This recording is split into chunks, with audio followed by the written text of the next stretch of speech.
Hi, good evening, everyone. I'm Patrick McLam from Douglas Elliman Real Estate here in the Hamptons. Just before we start, I want to get one thing out of the way. We're taping this for future airing on LTV, so if you're wanted in the state of New York, now's your time to flee because you will be on camera. Anyway, thanks for coming and taking the time to be with us all here tonight, because I know this is a confusing issue. I know as a broker for some 20 some odd years, I know I'm confused. So we have an amazing panel here tonight who will hopefully answer some questions and some concerns you have about the topic of renting your home in the Hamptons. First up, we're going to start right here with Roy Delene. Roy, why don't you tell everyone a little bit about yourself real quick? My name is Roy Delene. I own Telemark Inc., which is a construction company out here for 45 years. I am also the chairman of the Town of East Hampton Zoning Board of Appeals. Next up, we have Fred Thiele, who's New York State Assemblyman from District 1. Do you want to say? Sure. Yeah, District 1, I represent the towns of East Hampton, Southampton, Southold, part of the town of Brookhaven, and the independent nation of Shelter Island is in my district. Relevant to tonight, I've been a former town attorney in Southampton, planning board and zoning board attorney in East Hampton, and village attorney in Sag Harbor. We have a lot of attorneys tonight. Yeah. Next up, Dermot Dolan. Hey, good evening, everybody. I'm not an attorney. No, thank God. I am principal of Hamptons RIS Management, an independent insurance brokerage based in Bridgehampton. I've been in the insurance industry for 35 years, and I bring a sort of a different perspective. I started as a claims adjuster. I was a claims manager. I was a litigation manager, and then I became a broker about 22 years ago. So, and I think we have a lot that we can contribute to this conversation this evening. Agreed. Next up, Carl Benacasa. Hi, I'm Carl Benacasa. I'm a local land use attorney based in Watermill. For a time, I was assistant town attorney in the town of Southampton. I am currently associate justice in Sag Harbor Village Justice Court, and I had the pleasure of working with Patrick. Actually, I got him back to Douglas Elliman. Oh, cool. When I took a reprieve from law, and I was managing the Hamptons operations for Douglas Elliman for 2 years. Now, if I have a ticket in Sag Harbor, can I call you? No. Okay. And Mike Seninsky. Hi. Did I say your last name right, Mike? It's Seninsky, yep. Absolutely. I think I did. I slurred it a bit. Everyone sees the ski at the end, they get nervous. I do. I'm sweating. My name is Mike Seninsky. I am an attorney in Watermill, born and raised in Southampton. We're going to talk tonight about rental property laws. I rewrote the Southampton law in 2008 and wrote the rental registry law in East Hampton when I was the town attorney there. But again, I wrote them. I was not responsible for putting what's in there. Those are legislative decisions. For both Southampton and East Hampton, you said, both correct? Southampton and Yes. East Hampton, yes. So my legal career, I've spent 7.5 years in the town attorney's office in Southampton as an assistant town attorney. And I spent about 5 years in the East Hampton town attorneys, of which I spent, I think, a little more than 4 of them as the town attorney. Cool. Well, thanks everyone for being here. If we can get it, if you guys mind, thanks these guys for being here. We have a lot of information we want to get to right away, so I'm going to start right off the bat. Fred, do you want to tell us a little bit about why you feel there was a call for a rental registry, Sure. I think in the Hamptons, yeah. I think there's 2 parts to this, and as Mike said, I mean, he was doing rental registry laws in 2008, so towns and villages out here, I think there had been a trend towards rental registry laws, and largely, they're utilized, I think, to from a public safety standpoint, to protect against substandard conditions and the towns and villages' police powers of just protecting public health and safety. I think towns also find and villages find them to be a useful tool in helping to as part of enforcement of their zoning code. But in the last few years, the interest, I think, in rental registry, I would say before 2019, maybe 75% of all the towns and villages out here already had some sort of form of rental registry. But in 2019, the state of New York enacted something called the Housing Stability and Tenant Protection Act. And part of that had a limitation on the amount of security you could obtain, you could ask for as far as a rental went.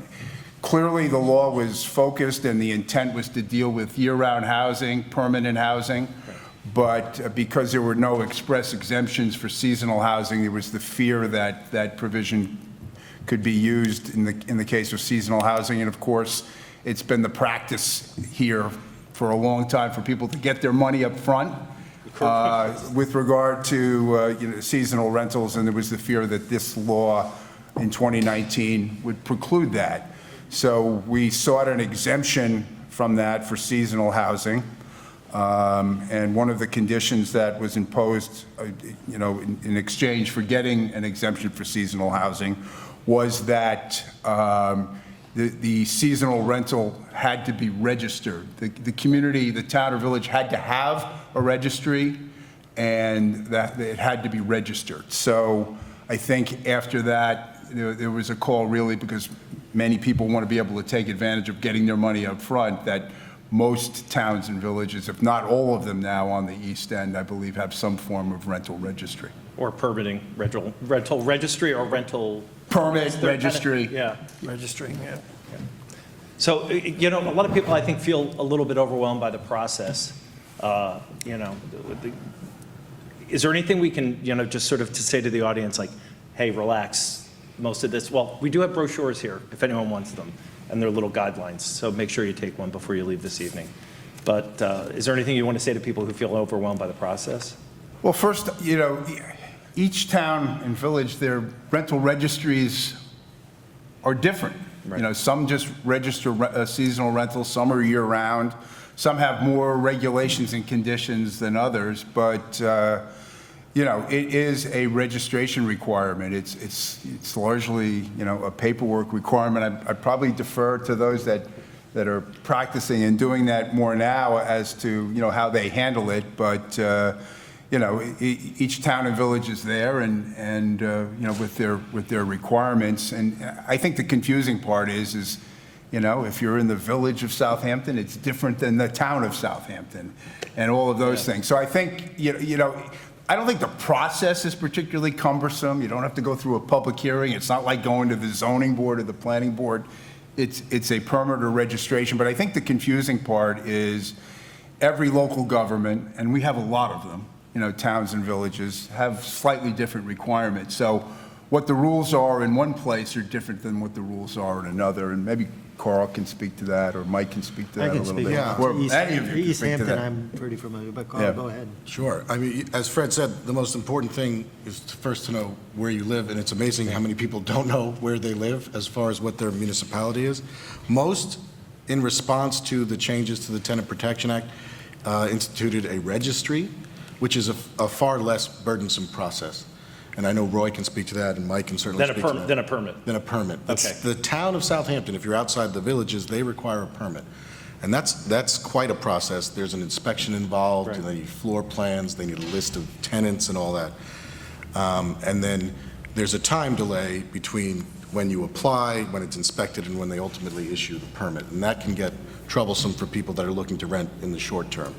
But most municipalities, and I'll defer to Roy on East Hampton, are only requiring a registry, which is... Michael wrote it too, so he can correct me. No, But it's he was I a think I lot was harder with on you the on- Southampton than we East learn Hampton. we learn a lot as we go through the our careers. We learn a lot, and one of the things we learned is that the Southampton process in doing the permit was difficult, and Larry Cantwell was the supervisor at the time, and he called me in his, and I'm not telling any secrets out of school here, he called me in his office and said, we want to do something, but we want to make sure we know where rentals are. Because that became a big issue when this was during the rise of Airbnbs, and Airbnbs were, I won't say inundating Springs, but in the Springs, there were a tremendous amount of investor activity of people buying houses and using them as short-term rentals.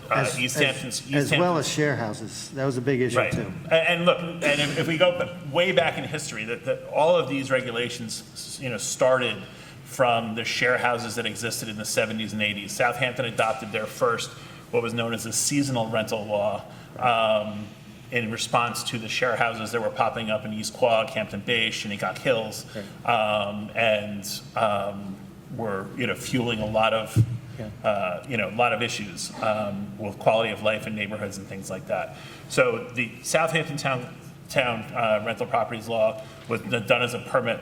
They required, what they didn't want to do is they did not want to provide and say that, hey, this is a rental house available without having a health, safety, and welfare check done by either a licensed architect or engineer or the town inspectors. Obviously, there's constitutional issues that required in the drafting that we have the option for the licensed architect or engineer, and that was it. When we were doing it in East Hampton, we didn't believe that we had the resources at the time. The building department, we didn't think we had the staff or resources available to do a permit where we would send out and do inspections. We didn't think that was something that we had the resources to. We thought the resources were better served by servicing the building community and the rent permits and things like that. So we came up with the registry, and I can't tell you how many times I was told to simplify. I think my first checklist, if anyone has the rental registry checklist, it is basically a front and back page document.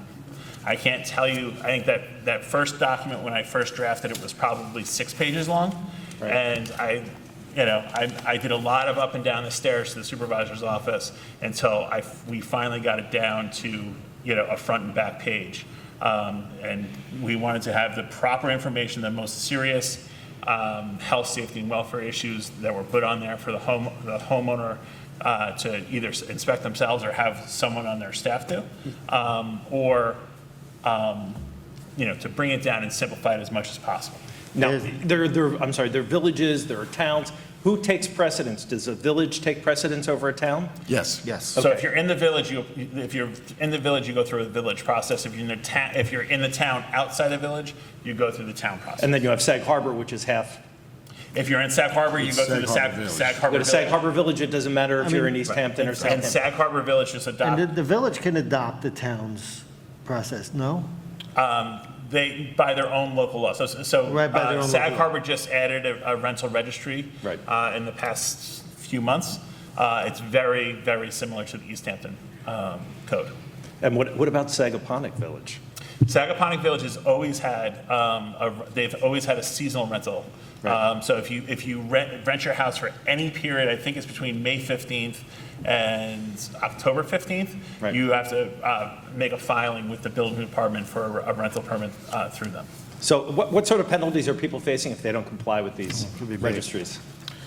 Carl, why don't you take It this? depends. It can be pretty tough. I know he's saying things could be. In Southampton, it gets very tough. I think it's. Right. So It could be, at the worst, it's $30,000 a day. $30,000 a day for not complying? That's like the height of it. No one's ever gotten. So it's actually worse than that. The Southampton law is actually worse than that. So the Southampton law has a provision in it that states that it shall be a condition precedent to collecting rent that you have a valid rental permit.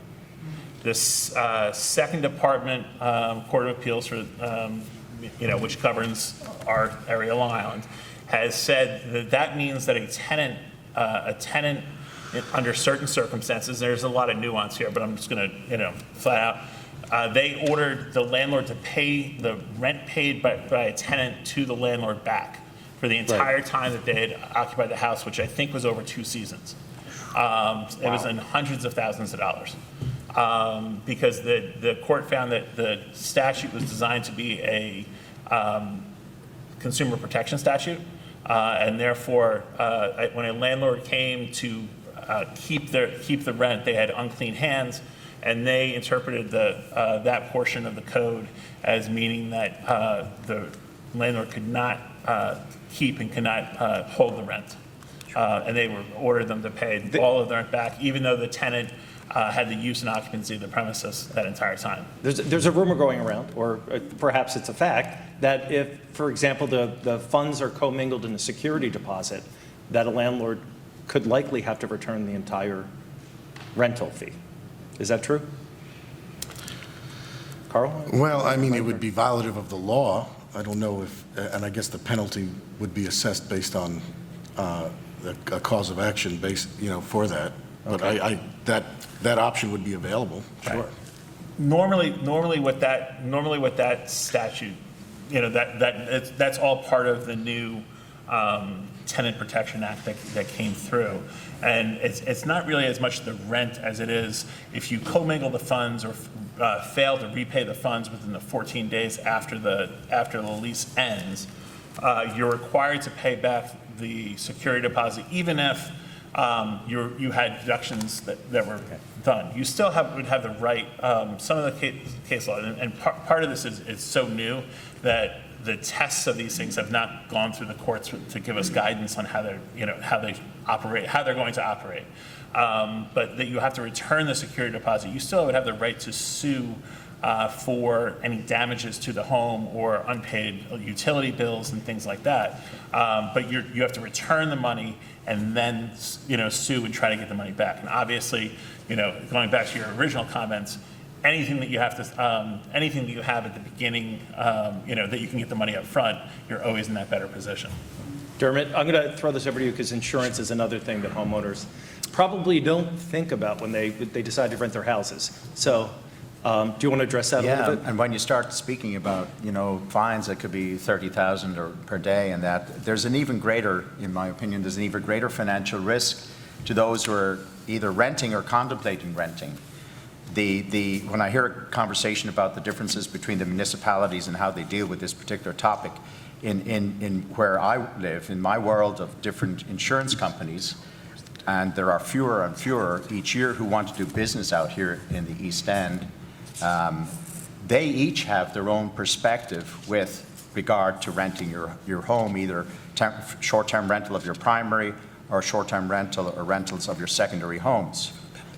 And there's a built-in danger that if you don't have a conversation with your broker about what you're doing with the use of your home or what you hope to do or intend to do, that you could end up in a situation that while you have tenants in your house, the place burns down or there's a tragic incident, a pool accident or something else, you could be without protection completely if the contract of insurance that you have in place is not allowing you to rent. And even within that whole universe of can you rent, can you not rent, then each company, it's like the municipalities, different rules. Each company has different rules. Some will allow you to rent for a specific period of time. Many companies will allow you rent out your primary home for only 12 weeks. Some other carriers will totally prohibit renting your home at all. And in the seasonal secondary market, you have many carriers will just not write a seasonal secondary home if it's on Airbnb or any Verbo or any of those. They will not. And unfortunately, if an incident occurs while that property is rented out via Airbnb or whatever, you are sitting there with no protection. Your homeowner's policy will not respond to either a first party or third party claim. First party being there's physical damage to your property. Third party being somebody gets injured on the property and there's a suit that arises from that injury or incident. You are sitting there potentially with no coverage for those incidents. So, so there's a lot going on in the insurance market. Anybody who's received the renewals recently are probably quite aware of how significant the increases to premiums are this year. Not only that, but we're also facing that many carriers are moving from the area. A way in which carriers can start to limit their exposure is to become even more stringent in what they allow to occur with the property and what they don't allow to occur with the property that we insure.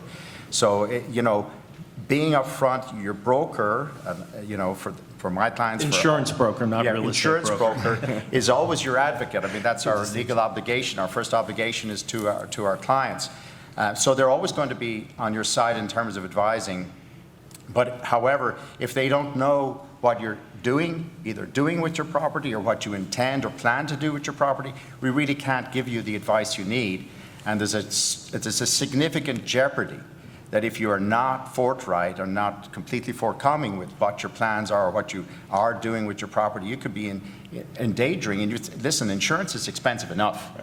It's really, drastic that you spend all of that money on insurance and it's not going to respond to a very serious claim that could arise. So it's critical to be in communication with your insurance broker, and there are companies out there who will write for Airbnb type rentals. There are companies who will do longer of your rental of your primary home than 12 weeks. But your broker can't advise on those options if they aren't aware of what you're doing. So transparency is key, I guess. Transparency, full transparency is key. And another question is, a lot of leases require that the tenant take a renter's insurance policy in addition to the homeowner's. Right. How does that factor I in? see a lot of, many carriers ask for a copy of the lease. And to be honest with you, what I see coming across our desk is there's not a lot of meat in many of those leases. Right. It's very, very basic, and just saying that the renter shall indemnify the landlord for any incident that arises during the period of the rental. I mean, I would be inclined towards more of the complex ones to which you refer, which require a long term. Let's say somebody who's 3 or 4 months or whatever, that they should have a specific renter's insurance policy for that term, rather than relying perhaps, as somebody can do. Let's say they're out here from New Jersey or from Pennsylvania, and they're renting, and they have a homeowner's policy in that state.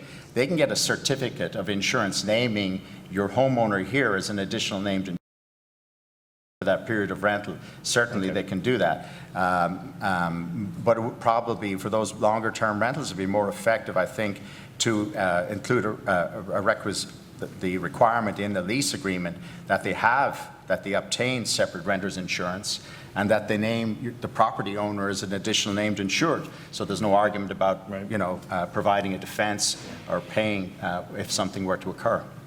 Roy, what can a homeowner do to prep their house for, All right. Sure. There's so many things. There's everything I'm just throwing off the top of my head, like a cracked sidewalk out front. I mean, are there... So I categorize these mostly, number one, and most importantly, is life safety. Anything having to do with life safety.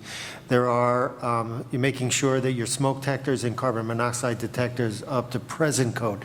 I say present code because that's a code that is required for you to update if you're going to rent. They're not going to, if you have a house built in the 1960s that didn't require smoke detectors, if you're going to rent your house, your smoke detectors are going to have to be up to code, present code. Same thing with pool enclosure. You're going to have to make sure you got your trial alarms, your proper fencing to the present code again. That means your gates are going to have to open out from your pool area. They're going to have to be self-closing, self-latching, and the latching mechanism has to be 54 inches above grade. That's actually code. So those are the life safety. And then for a sort of a common sense approach, check your house for safety hazards. Yeah. Like you might have an area well that's open that somebody can trip through, or a crack in the sidewalk or stuff like that. Secondly, you have to familiar yourself and become responsible for the regulations, the local regulations. In East Hampton, we have a local registry, rental registry. You are given a registry number. That number you are responsible to have when you even publish your house as renter. It has to be posted in that advertisement. It has to be posted on your contract. So that's important. The rental registry is good for 2 years, and then you need to renew it. As well as if you change, and this is where the Airbnb and issues come. Airbnb has mostly tailored their business to short-term rentals. East Hampton Town Code says that anytime you have a tenant change, you have to notify the building inspector in writing. So that's something. Could you repeat that one more time? Each time you have a new. In what town? East Hampton. Okay. In East Hampton, each time you have a new tenant, you must notify the building inspector in writing. Now, if you want to get to know the code, it's Chapter 199 in the East Hampton Town Code. You become familiar with it, it's pretty clear. It does outline the penalties there. Right. When we're talking about Airbnb, I just wanted to jump in there because they do provide some insurance coverage, and I want those listening to understand that that coverage is not provided by Airbnb directly. They contract with different insurance companies across the world to stand behind that. It's not even an insurance policy, many times it's an agreement. And here in the United States, that insurance coverage is provided by what we call in our business a non-admitted carrier. A non-admitted carrier in the state of New York can do business in the state of New York, but does not have to comply with the rules and regulations applicable to all other admitted insurance companies in the state of New York. So you know, while you are gaining protection under this, it's a version of host liability insurance. You do have protection under most of their agreements. However, there are a lot of caveats with regard to the effect of putting that insurance into effect to respond to a claim. For example, you have to go after the tenant, the renter, yourself, and if you have not a response within 14 days, then you get to pursue your claim against the Airbnb contract in place. So you know, it does not make sense, in my opinion. And the absolute limit of coverage is $1 million, and that's not insignificant. However, when we consider the value of a lot of our homes out here and people's net worth, if you've only got $1 million worth of protection and there's a tragic event in the pool while that home is rented, you could be looking at a vastly greater exposure than that. So again, back to my point of being completely open with your insurance broker. I had insurance as part of mine. Basically 2 points, and we've covered it, Murray. Notify your homeowners that you are renting and require your renters to have renter insurance. Those are the two things if you're planning on renting. And then I have this section called common sense. Common sense is photograph your existing conditions in your house before you rent it, because you might have a tenant that makes a claim, and it could be very well be a false claim. You know, so lock any of your personal items away that you don't want contact. Here's one that I think is interesting.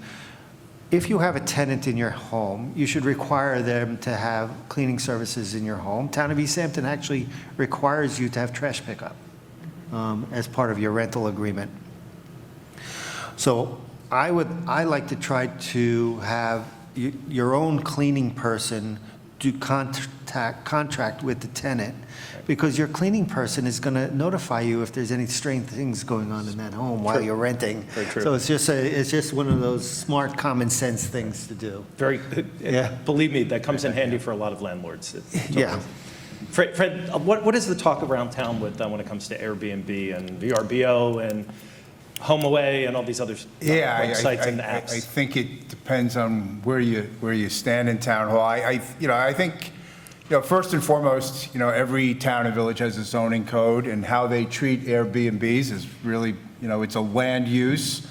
And, some of the discussion is, in residential zones, those are, residential uses, and Airbnb is transient. Is it, so what is the impact on the character of residential neighborhoods? The other thing you hear in town hall, it's certainly no secret that, workforce housing, affordable housing on the East End is an important and probably one of the biggest issues. It seems like whatever other issue you talk about, whether it's traffic or emergency services, it always seems to come around back to the availability of workforce housing and affordable housing for people that want to live here year-round. And Airbnb and those kinds of services eat up a lot of the inventory and a lot of the supply of affordable housing. Some of the other things, that I hear is certainly if you own or operate a hotel or a motel and you're competing with Airbnbs, the feeling is that the playing field isn't always level, because, are the Airbnbs paying the same taxes that a hotel or a motel has to pay? And then one that I've heard from a lot of, Chamber of Commerce, people that have Main Street businesses, something that I wouldn't have thought of if they didn't tell it to me, and that they feel that the Airbnbs really have an adverse impact on Main Street business compared to the history here of seasonal rentals. Somebody rents a house for the month or they rent it for the season. They're in town for that period. They go out, they go to the hardware store, they go to the home goods store. They buy things on Main Street, and it helps the local economy, where with Airbnb, unless you're running an ice cream shop, a T-shirt shop, or maybe a restaurant, the rest of Main Street businesses don't necessarily see the benefits of that. So it's something I hadn't thought of, actually, but a lot of local business, Main Street type businesses feel that Airbnb has really hurt them in the seasonal economy. So a whole range of different things. Right. And in terms of Airbnb, again, I said earlier, it really tailors itself to shorter-term rentals. East Hampton Town's code, again, I don't know what Southampton is, but East Hampton Town code, you're only allowed 2 short-term rentals per 6 months, or 3 total. So Airbnb tailoring is really not fitting well if you're obeying the code, if you're Compliant, following the code, so it doesn't allow itself for that short-term Southampton. environment. It's 2 weeks minimum in Yeah. Southampton, so that's the shortest you can do. And Airbnb became popular when I was at the town, and the other side of it, it's a great enforcement tool for the municipalities. So you can just go on the sites, see who's renting, cross-reference with their permit list. They'll get indications of when it's rented, and they just have to go out and issue a summons. Now, there's another website out there, be careful of, and that's Craigslist. And Craigslist is where the scammers lie, right? So oftentimes, you can rent they'll steal, if you're advertising your house on Airbnb or VRBO, they will actually a scammer will steal that listing, put it on Craigslist, and scam the people renting. So people literally come to the residence expecting to rent, and it's occupied, and they've been totally scammed. I had an oceanfront rental, which was on Airbnb for $1,000 a night. And oceanfront. these people somehow connected it with me, and they called me up, and I'm like, as my mother used to say, if it seems too good to be true, it usually is, So stay away from Craigslist. Stay away from Craigslist. You know what? Someone brought up taxes. Last year, Carl, did you have anyone who got a bill from the town, or actually was it the state? It's the county. It's the county. Thank you, Mike. Do you want to explain what happened exactly last year with Sure. landlords were being taxed? So the Suffolk County Comptroller, this goes back to Roy's comments about Airbnb and short-term rentals. The way that the Suffolk County hotel tax is written, the Suffolk County Comptroller has read that law to mean that any rental of a residential dwelling unit is subject to the tax if it's occupied for 30 days or less. So that if you do a rental for less than 30 days, you need to have a tax number with Suffolk County, and then pay the Suffolk County hotel tax. There's a number they audit. They also use Airbnb and HomeAway and Stay Marquee and those sites to see listings. They once a year or twice a year, they'll send out a mass mailing to all these individuals, putting them on notice that we see that you're listing your property for rent for periods that are less than 30 days. They give them a grace period in which to basically come clean and pay the tax. And then you are then subject to further investigation and heightened enforcement after that if you don't comply. Well, I'm going to throw this out, Carl, to you specifically. A lot of the companies or real estate agencies have boilerplate leases. What do you think a landlord should do? Should they go with those boilerplate leases? Should they get their own? Well, What's your the lease thought on is a this? legal document, so I would hope at some point it was reviewed by a lawyer. Right. I mean, I think there are some companies that do send them out probably without that review, which isn't the right thing to do. But if you, I mean, it's a very important document because if you get a bad tenant, you're in a horrible situation. So you really need to understand what that lease says. And I think any landlord looking to rent or tenant looking to rent should have the lease reviewed by an attorney. And in terms of what I've seen in the boilerplate version of leases, and I've seen a number of them, as I said before, grossly inadequate in terms of protecting the landlord from what the renter has to have in place, grossly inadequate. Right. Not even amounts of money, not term. There should be holdover provisions. There there- should be a lot of things that aren't in the boilerplate leases. What's going on with the, go Just, ahead, Fred, please. and, you know, with regard to the seasonal rentals and the ability, you know, again, being able to get your money up front, you know, to qualify for that, I mean, the statute requires that, you know, certain things be in that lease relating to that law too, so you Yes, want to be that's very protected. important. The The tenant has to acknowledge that they have another place to stay. Right. That's certainly one of them. And the lease can't be more than 120 days. It's not One more time, the lease cannot be more than 120 days to fall under the seasonal. Yeah, exemption. seasonal. to get the rent. money up front. Right. That's right. So if you Okay. lease for more than 120 days, 4 months, you fall right back under the Tenant Protection Act. Okay. What is going on with evictions in New York State as of now? You know, we all know during COVID that evictions were virtually impossible, and we heard a few stories about the billionaire squatters out here. Well, they What- went from virtually impossible to impossible, Right, yeah. and now they're back to virtually impossible. Okay, so it's It's a still long, it's a difficult process. It's not impossible, but it's a very difficult process, and the laws are slanted towards the tenants. Right. Because a lot of situations, it's not necessarily applicable to out here, which is why Fred worked to get the exemption. But in a lot of places, these are year-round tenants that are easily victimized.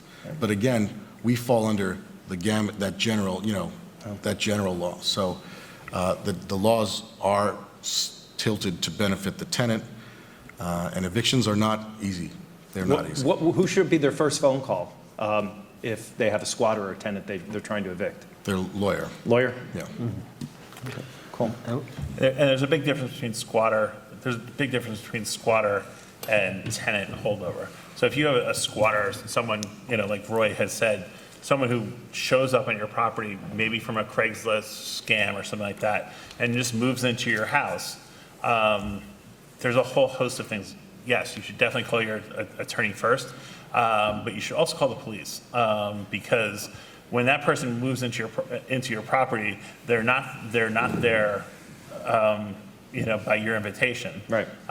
You know, sometimes they're breaking and entering. I recently had a situation in the town of East Hampton where someone had literally broken into the house and was staying there and had taped across the chain, across the driveway, property of and their name. Wow. You're talking about a squatter, not A squatter. What about the old key under the mat thing?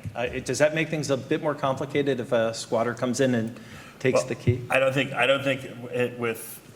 you have an asset, any asset you have as a house, you know, out here in the East End. Right. You should be taking better care of it than to leave a key under the mat at this point. You know. You'd be surprised. I think it's a really not a wise idea. I just But story once. it is not consenting to a burglary, leaving a key under the mat. Okay, you know what, we had a case one time where a tenant in Sag Harbor, it wasn't me personally, but another agent, where the houses looked so familiar, the people came in late on a Friday night, got the key under the mat, moved in, and then when the real landlord came in the next morning, they were scratching their head saying, who are these people that are in my house? And they're like, well, we rented. No, you rented the house next door. Different talking key, about different actus house. reus and mens rea. This is a law hypothetical now. Yeah, this is a big after that. Carl, on evictions, you know, there was such a backlog in the courts because of COVID. Sure. Is that backlog, is that moving at all? I can tell you from our court that there's not that many. And then we had they the are county moving. shutdown, right? We had the Sorry? county, then we had the county Then you had- computer glitch. But the county hack. Yeah. County hack. There's a lot of things going against it, but what I'm seeing, and again, it's a very small sample in Sag Harbor, but the evictions are being processed. I don't know more active courts if they're seeing anything. Have you seen? No, it's a process. It's a process you have to go through. The notifications that are included in the Tenant Protection Act have slowed things down by a couple weeks or two. Right. The sheriff's office does the best they can with the resources they have, but they also have, they have, when they're processing things, they're trying to do they have liability issues when you're picking up someone's belongings and then moving them, out of a location and putting them basically on the street. There's a lot of liability issues, so they are very cautious in how they proceed in evictions, and sometimes that leads to some delays when there's issues with John or Jane Does that are named in a caption in an eviction proceeding and things like that. But otherwise, things do proceed. It's just it's called a summary. It's called a summary proceeding, but it's oftentimes needs a shorter synopsis. Yeah, and then a lot of times it's not just the loss of rents from having the person sitting there without paying rent. In many cases that I see, it's that the home has been abused significantly by these people while they're there, and occurrences like that happen generally over a period of time and have to do with neglect and have to do with people not taking care of property. Generally, there's no protection from insurance, which I don't know the answer to this, but to what extent can somebody vet the renter before the lease goes into effect? Have you the right to run credit checks, to do backgrounds before you allow your property to be rented? Because I think a greater focus in that area might prevent some of these incidents from occurring. Google is your friend. Seriously, Google is your friend. And there are services that will screen. Well, Pat, brokers often screen. We often screen, but Yeah. there's also services that will screen. I advise you also, if there's anyone out there contemplating Go renting their deep. home, go deep. Go deep. And you'd be surprised how much you can come up with Google. Like, seriously, people don't rent to, anyway. But by the way, we keep bashing tenants here. Yes, Sometimes I agree. landlords are not, ideal. absolutely. So, I'm going to throw that out to everyone. What do you do if you got a bad landlord?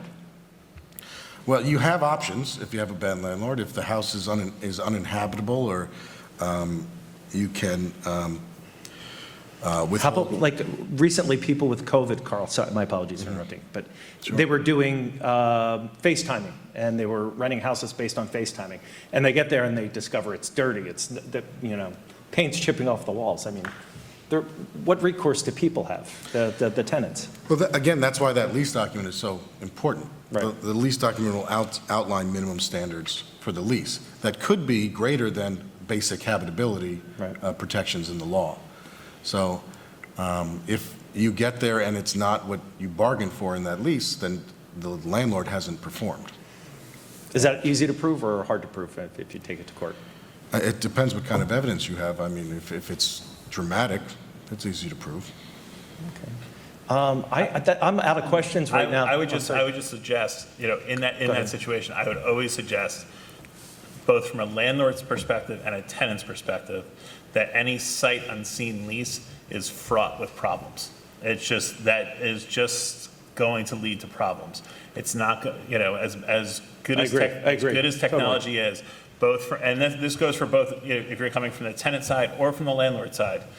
The landlord's going to have a tenant who it isn't what they expected for some reason. They're not going to.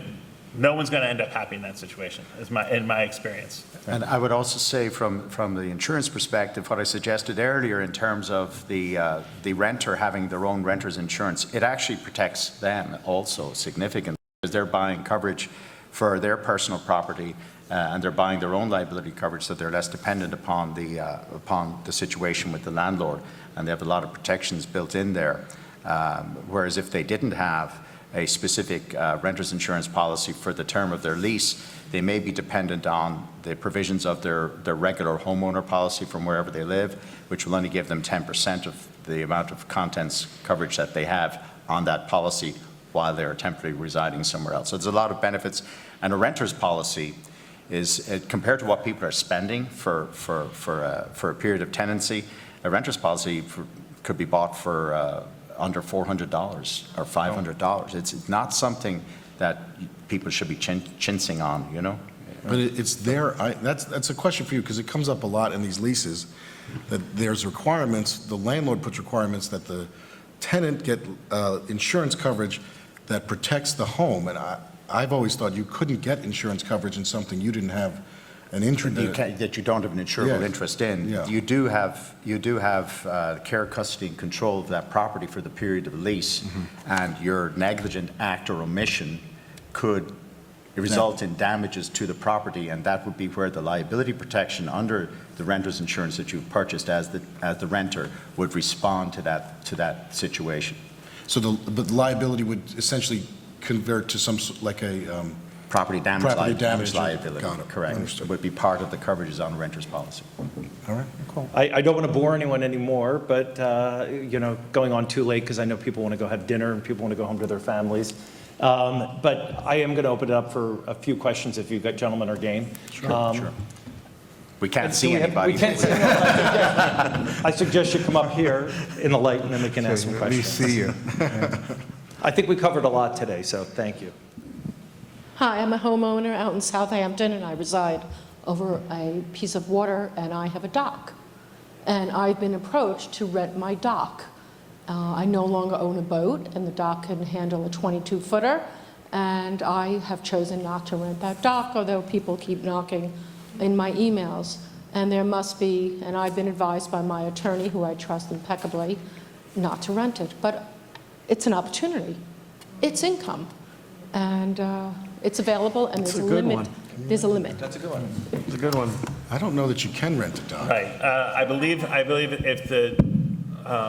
in Southampton, I don't believe you can rent a portion of a single family residence home. It would- It almost creates an illegal subdivision. Do you know there's a website where you can rent someone's backyard pool? Yes. Seriously. I've seen that. Really? Yes. And Sounds like trouble. There's a lot of ads. I think there are zoning implications. That's kind of a commercial use, renting a dock. Yes. So you can only rent for residential uses. I don't know where your home is as far as a zoning district, but let's assume you're in a standard residential zoning district. You couldn't lease your driveway for parking. You can't rent your dock for boat storage, because those are non-residential uses unless they're in concert with the dwelling. Well, and the dock is also accessory to the main use, which is the house. Exactly. So if you sever that, it's not accessory anymore either. So there are, I think there's I zoning think zoning implications for that. implications. So Anyone you got a else? good lawyer there. Questions? Anyone else? Sure, come on up. Thank you. There you go. Thanks. Just for clarification on the state law on security deposits, that has to be a separate account, and what is that limit you mentioned? What, The 120 days? which limit? Yeah. Which limit? Is it? A dollar amount on it's collecting yes. up front if you fall under the Yeah, tenant protection. if you're. It's 1 month. It's 1 month's rent, If you're not. unless you are a seasonal rental. Right. What, 1 month is the maximum? That's the That's amount correct. collecting up front. 1 month maximum. And a separate account, this has to be... Yes. You cannot commingle funds. Commingle, It's, yeah. If you're renting seasonally, though, the law's changed. With the commingling of funds? No, Oh. no, never changed it with that. Anyone else? Anyone else? What's bargained for? You can get all your rent up front. There's really, it's a negotiation. On a season. This is security Same thing with deposit. security. Oh, Right. security deposit. Security's also bargained for, so if you want a 50% security, if they agree to that, they could do that on a seasonal. Yeah. Anyone else? Anyone else? What if you have a mother-in-law cottage on your property and she goes to Florida in the winter? Can you rent it out without telling her? Where do you live? Town of East Hampton. Yes. Anyone else? There's nothing in the zoning code in East Hampton that has a mother-in-law. Cottage. There's a mother-in-law cottage. That is not. So if you have an accessory apartment, Yes. there's rules that apply to those accessory That's apartments. correct. But maybe if you had the accessory apartment, you could rent the dock that went along with it. I don't think so, no. Anyone? If they're staying in the If they stay in the accessory, accessory that's arguable. No, and then I'll call a divorce later. But with accessory apartments, oftentimes you see people trying to rent the main house and the apartment. The laws generally say that the owner has to remain on premises, so you can only rent one. Yeah. One more time. So if you have an accessory apartment, you can. So you have 2 dwellings on your Yes. property. The landlord has to be in one. live in one, yeah. Live in one. Anyone? Oh, one more. If you live in a house and you just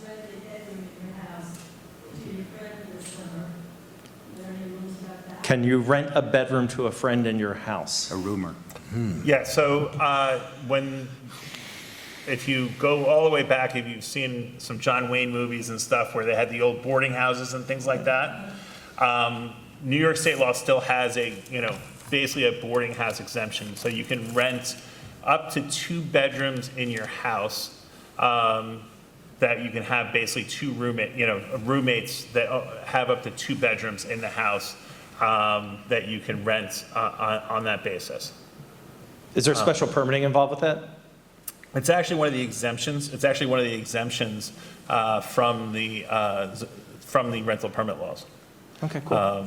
But you have to be in residence, residing there. Right.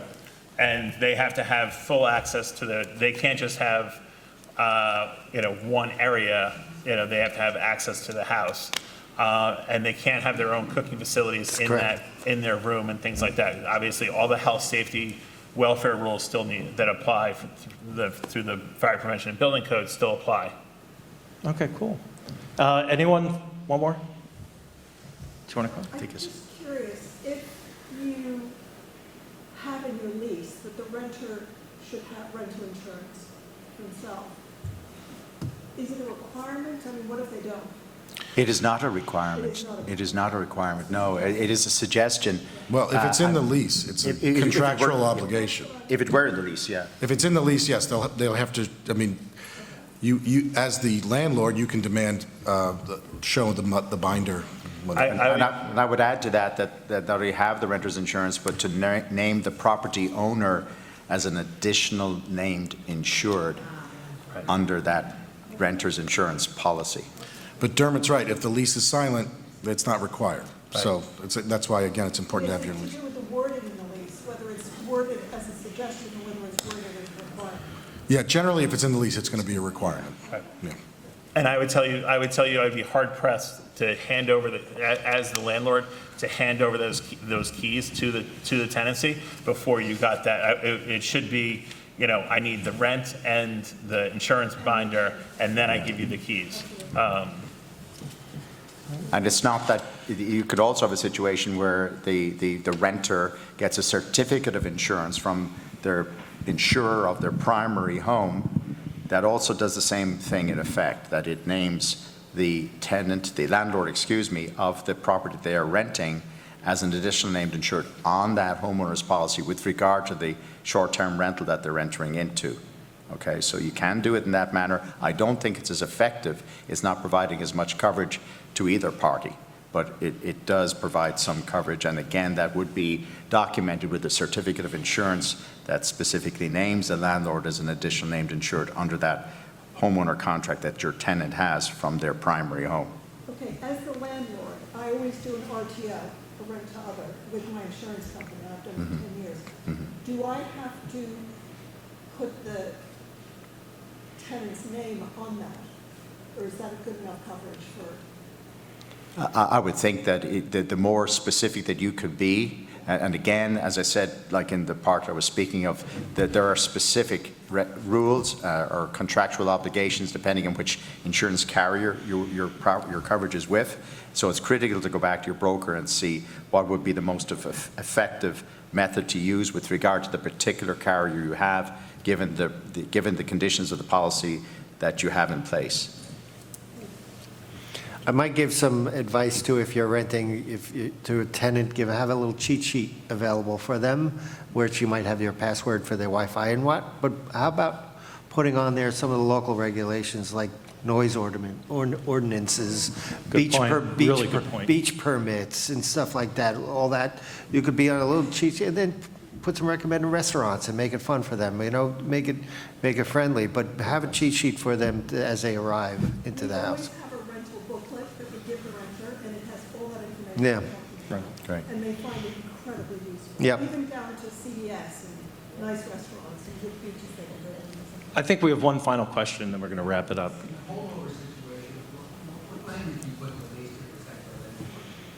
Holdover language in the lease. We to generally, protect it's the an landlord. accelerated rent.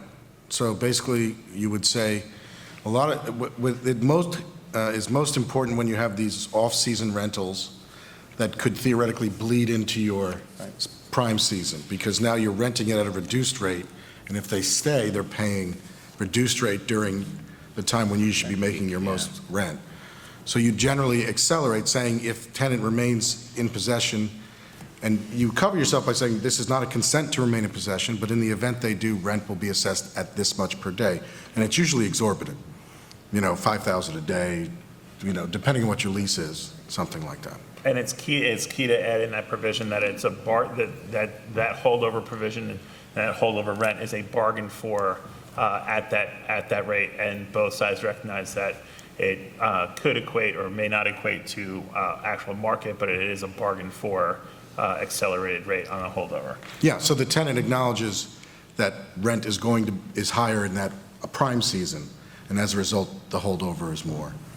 And that's generally. I apologize, but we've got to get out of here. LTV, they were gracious enough to give us an hour of their time. I want to thank Mike Clark for his help in pulling this together. Carlos, Josh, Frank, Hudson, thank you guys. I want to thank Fred Thiele, New York State Assemblyman, District 1, thank you.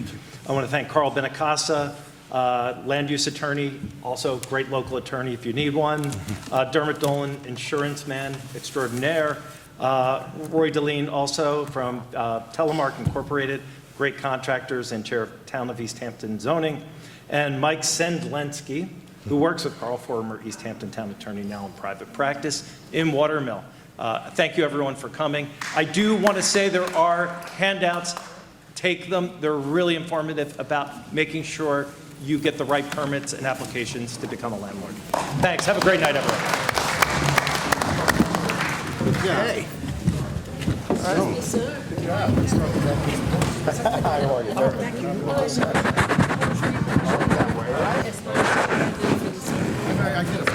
Okay, I've been yeah, I live in Winscott. The office is in Rich Hampton.